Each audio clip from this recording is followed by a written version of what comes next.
A pleasant day everyone, I'm Ederlyn Bernales. So, akong topic is all about the re-energized need for cybersecurity.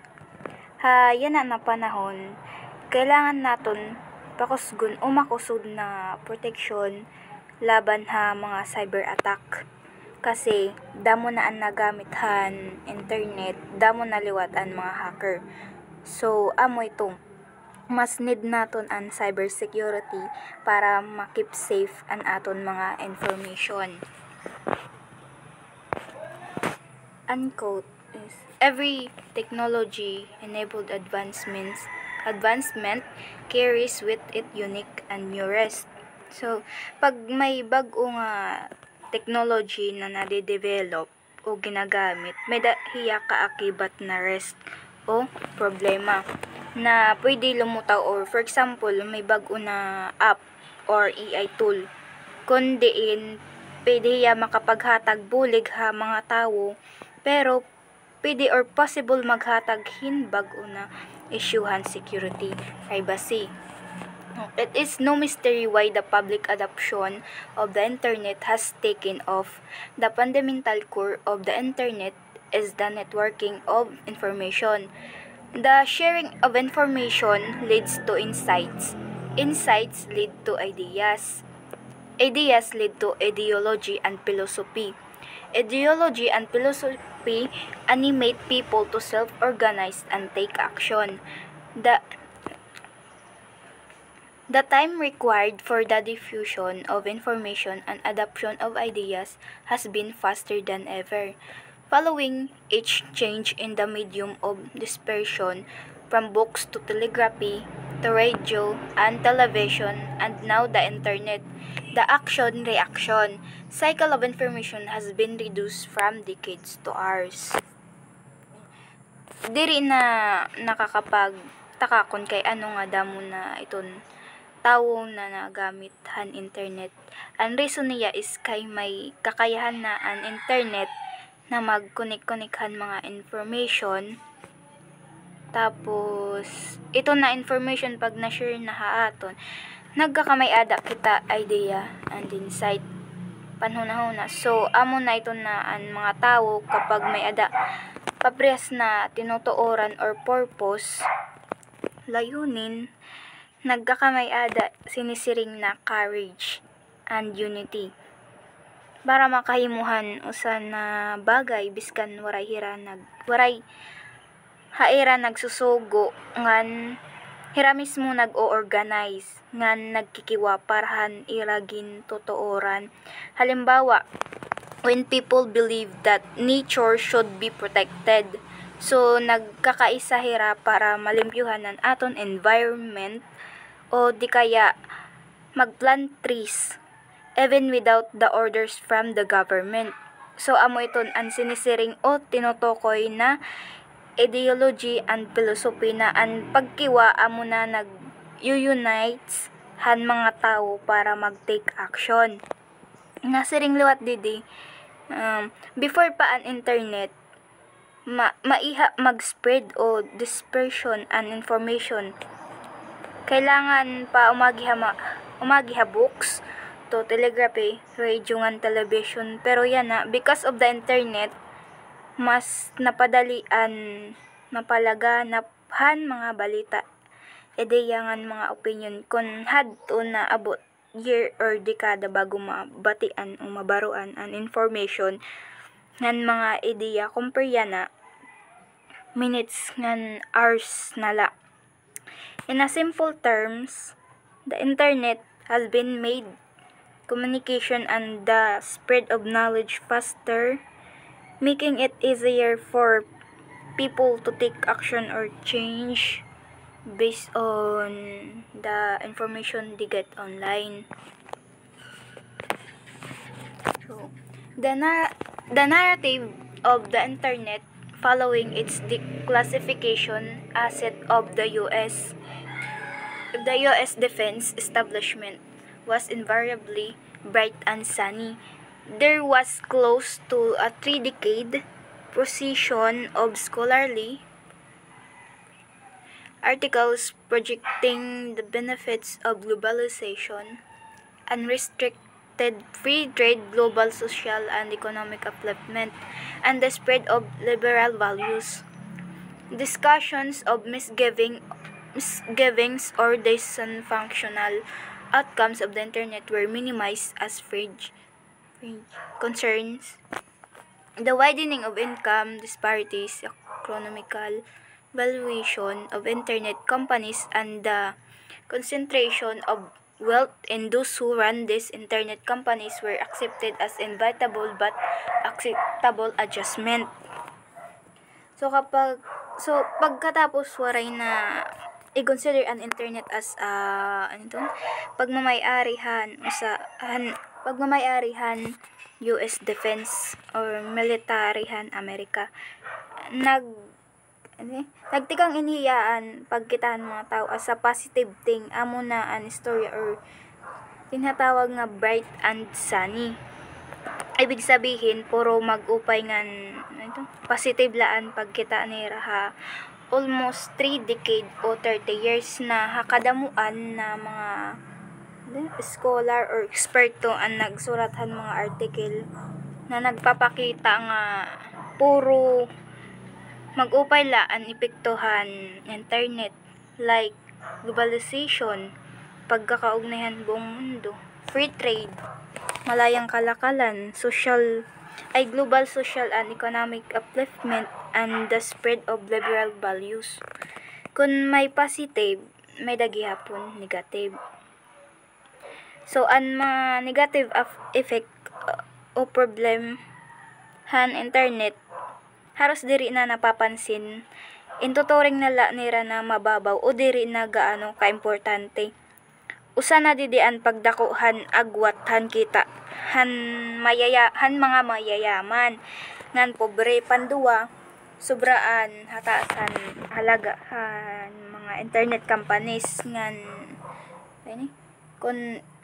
concentration han wealth han mga tawo na nagtatag-iya hiton na mga companies. So amo adto gin accept nala han society or in-normalize nala nira as a part han pagbabag-o. There is no doubting that numerous successes enabled by the internet in distributing economic opportunities globally. This success could be seen in the deepening integration of supply chains across countries as companies search for the lowest cost and most reliable producer.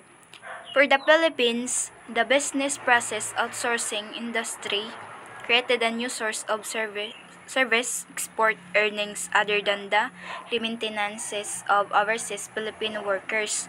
This is the information economy version of traditional offshore manufacturing. So waray na doubt kon kay ano nga dakoan na ibubulighan internet hapag abothan sinisiring na distributing economic opportunities globally because of internet nagkakamay-ada connection han mga negosyo supply ngan mga product tikang ha iba-iba nga bansa. Then ang mga company nagsearchirahan lowest cost, most reliable and trusted producer all over the world. Kaya mas naging global o pandaigdigan ang kalakalan globalization. Halimbawa, Pilipinas and BPO, business process outsourcing o call center industry naging dako nabulig ha ekonomi tungod nakabiling an bansa bag-o na pamaagi para kumitahan dollars. Dirilaan OFW overseas Filipino workers kundi tikang paghataghan online o remote services sa ibang bansa. Amulat inian tatawag na information economy version of traditional offshore manufacturing. Ibig sabihin kung haddo ang mga pabrika sa ibang bansa ang nagpuproducehan mga produkto para makatipidhan gastos, yana ang mga online services naman ang ina-offeran mga bansa para sa Philippines. In a simple term, ang internet nagahataghin bag-ong na pamaagi para umasinso ang mga bansa parusan Pilipinas sa pamamagitan ng digital or work online compared hiyaha mga nauna nga pabrikaha ibang bansa. However, the pandemic and the tumultuous and tremendous polarization of political discourses around the world were globally systemic shocks. This shock upended the comfortable assumptions and received wisdom regarding the internet. If anything, these twin shocks exposed the fragility of social, economic, and political constructs. They reiterate with even greater urgency the need to prevent or at least mitigate the damage that could be wrought through greater consideration and implementation of cybersecurity measures. So, the pandemic and the major political conflicts in different countries became powerful or global shock, meaning events that greatly affected the entire world. Tungod dinhi ng mga panhitabo, people's former belief were shaken na ang internet permi mahupayngan safe gamiton. This showed that the systems in society, the economy and politics are weak and easily broken during major crisis. Halimbawa, panahon pandemic, dumamo ang mga fake news, online scam ngan cyber attacks. Tapos mga issue about politika, nagkakamay the online hate, disinformation nga nagkakawara ang mga opinionhan mga tao. So amo na nga niinin na mas lalo naton kinahanglanon niya na ang cybersecurity to prevent or reduce the harm caused by the misuse of the internet and the threats in the online world. The pandemic exposed the limits of globalized supply chains and the international cooperation. The world painfully realized the logic manufacturing only with the lowest cost producer at the expense of diversifying supply source. Countries that extensively manufactured personal protective equipment, for example, start canceling their confirmed exports and close their trade borders instead, possibly in contravention of treaties. So time han pandemic, nakitaan ang kahinaan han globalisasyon lalo na ha mga supply chain and sistema han paghimo ngan pagdeliver or export han mga produkto ha iba-iba nga bansa. An international cooperation and international version.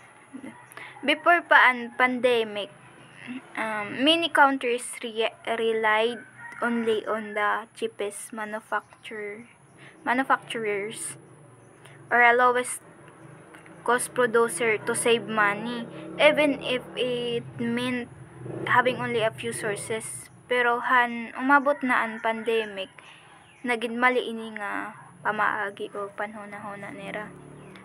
Halimbawa, may mga countries na naghimuhan mga personal protective equipment or PPE para sa face mask, gloves para i-export sa iba na bansa.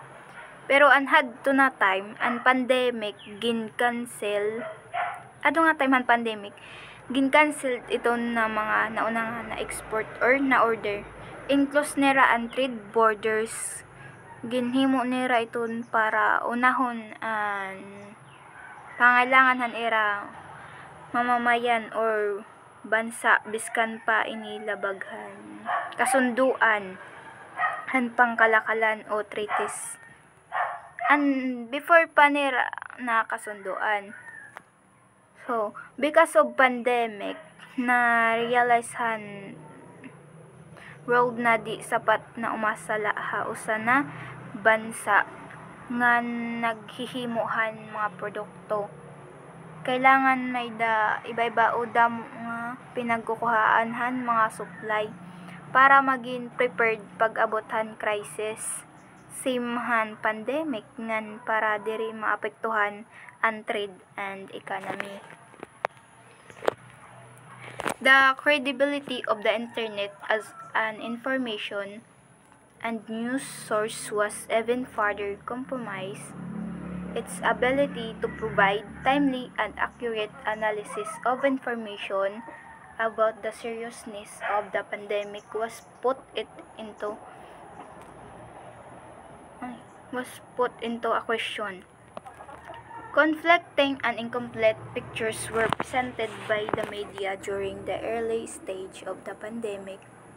Social media was an early source of information as people sought to find a clearer assessment of what was happening on the ground in China, where the pandemic began, as skepticism and frustration grew about the reliability of traditional sources of news and information. Social media filled the gap. Inaccurate and misleading social media posts, intentional or simply misguided, unfortunately followed. This all feed into the credibility gap between the citizenry, traditional media, and government. Panahon hadtuhan pandemya umubos ang credibility o trust han mga tawhan internet bilang usa nga trusted source sa news or information. Then hadto amulaan ginaasahan han mga tawo nga makapaghatag han internet madali ngan accurate nga information about kung gaano kalala or kalubha ang pandemya. Pero diri naging klaro ngan pare-pareho ang mga information na nagkakagawas. Example, ang media outlets, TV, news, website, nagahataghan, nagkakaiba-ibang nga version han mga nahihitabo. Lalo na mga naglabay nga ng mga bulan tungod hiton na naglilipong na ang mga tawo kundi nira magtitikang pagbilinghan iba na pwede mapagkuhaan han mga information. So amo na nga ini na may ada social media para sa Facebook, Twitter, YouTube na pinakamaagang napagkukunan ng balita labi na kung karuyagan mga tao na mabaruan ang ungod na nahihitabo sa China kundi nagtikaan pandemya. So habang nag-iiha, nag-spread liwat ang mga fake news, nantitrik, nanuuwat ang mga post sa social media, may daliwat nagkamalila, paghatag ng information. So, this all feed into the credibility gap between the citizenry, traditional media, and government. The internet also was the medium for launching scams and hacks that heightened public anxiety. During the early months of the pandemic, public healthcare systems were attacked, slowed down the response times of healthcare workers. Critical services of government and financial institutions in the various corners of the world proved similarly vulnerable. In the recent year, the promise of a network of interconnected physical objects linked to the internet, the so-called Internet of Things or IoT, was seen as part of the next wave of digital evolution. The next step may be delayed as trustworthiness of encryption and cybersecurity protocol used by such device is paramount due to their potential to take down critical infrastructure. Hanuna pala na bulan han pandemya ginagamit an internet as an pan-scam and hacking nga naglilidhang mga tawhin anxiety tungod irada ko nga kahadlukan. So an mga hacker inatake nila an public healthcare system and government. So nagliliwat hiyahan slowing down the response times of healthcare workers. Ngan diri laliwat ang mga hospital an ira inatake, pati naan government services ngan mga bangko iba-ibang nga bansa na madali hiya sudlon wakayon internet o mga hacker. Ang mga sumunod na years may na tinatawag na Internet of Things or IoT. Sabi ko ba kanina? Usa na system kundiin ang mga physical na bagay parusan appliances, sarakyan, machines may na connect internet. For example, smartphones, devices, TV, connected cars, automated factory machine, etc. Pero yan may possible na iya ma-delayed mga sugadhini ng mga technology na advance because of major security concerns as trustworthiness of encryption and cybersecurity protocols mga IoT device naka-importante kay naka-importante kay kung masulod o mahak iton hira, pwede iton ma-paralyze ang mga important na infrastructure para sa hospital, kuryente, transportation o sistemhan tubig. So in a simple term, the pandemic showed that along with the technological advancements comes the risk of cyber attacks. Therefore, before fully implementing new systems such as the Internet of Things, strongly cybersecurity must first be ensured to prevent damage to society critical services. The final noteworthy shock delivered by the pandemic is the overnight digitalization of social and business interaction as a result of sweeping lockdowns. Like non-swimmers suddenly drawn into the deep end of the pool, people quickly had to learn how to swim with digital interaction. Zoom meetings, food deliveries, and remote education again filled the gap, while the economies retreated. They showed resilience and did not collapse. A year into the lockdown and social ties through their smartphones and laptop. So, ang pinakadako nga nagbag-o kusan pandemic ang tigdaan nga pagbalhinhan mga tawo digital way na pakikipag socialize ngan pagtrabaho tungod lockdown. Siring pangani ang tawo na diri maaram lumangoy kinlabog halarom na parthan swimming pool para mapadalian kay barong maglangoy, meaning people were suddenly forced to adapt to using digital technology. Just like non-swimmers suddenly thrown into deep water, who must quickly learn how to swim to survive. People had to quickly adjust to digital world even if they weren't ready for it. So amo na iton na nagamit na technology ng internet para makipag-communicate, study ngan makapagtrabaho.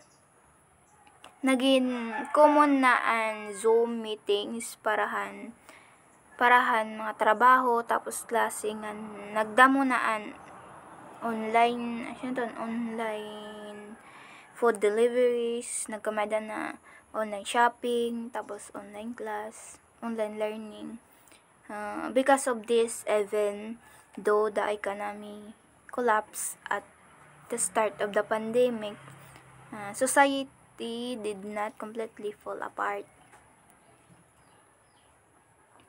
Rather, naging resilient o matatag ang mga tao na baro hira mag-adapt han bag-o nga paraan han pangabuhi. So after 1 year lockdown, nahibaroan mga tao magnegosyo, magtrabaho online ngan makipag-communicate era hagrayo ng pamilya sangkay gamit ang mga smartphones o laptop. So, 'di ba kay damo na an time han pandemic, damo na nagamit han internet online, so di daman liwat na atake ang mga hackers. So yun. The emergence of enhanced or renew the threats associated with the technology shifts caused by the pandemic should not negate the benefits that result from digital transformation. Indeed, it is quite evident that every technology-enabled advancement carries with unique and new risks. The industrial age resulted in unprecedented human-made pollution. The atomic age ushered in both atomic energy and the nuclear bomb.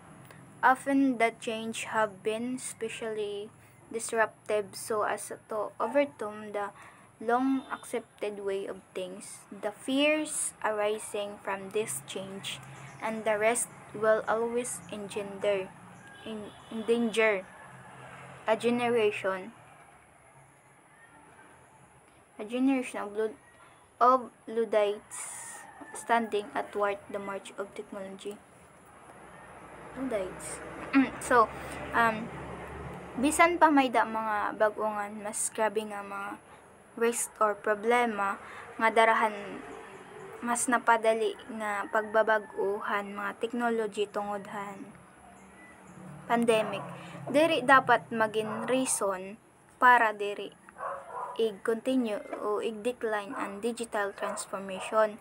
Natural or common na nga every new technology may ada mga bag-o na problema or risk. Halimbawa, an hadto an industrial age, nagkamay adahin dako na pollution tungod han mga pabrika, tapos an atomic age nakahimo kita atomic energy pero pati naliwatan nuclear bomb. It shows that progress comes with both good and bad sides, and it often disrupts the tradition or norms of society.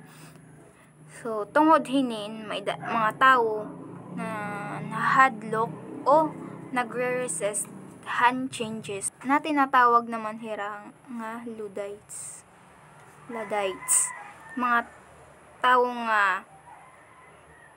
Mga tawo na nadiri han technology kay natuod hira na amo gihapon an makakaroba paros han dati nga sistema. So saring ko pa nga ni kanina, ang pagbabag-o han technology permi may ada mga rest panganib pero diri inihiya reason para i-stop ang pagunlad. Rather na mabaro kita gamiton hin responsible ngan may pag-iingat han technology siring pa para makapulos an nga tanan na waray napapahamak. Thank you.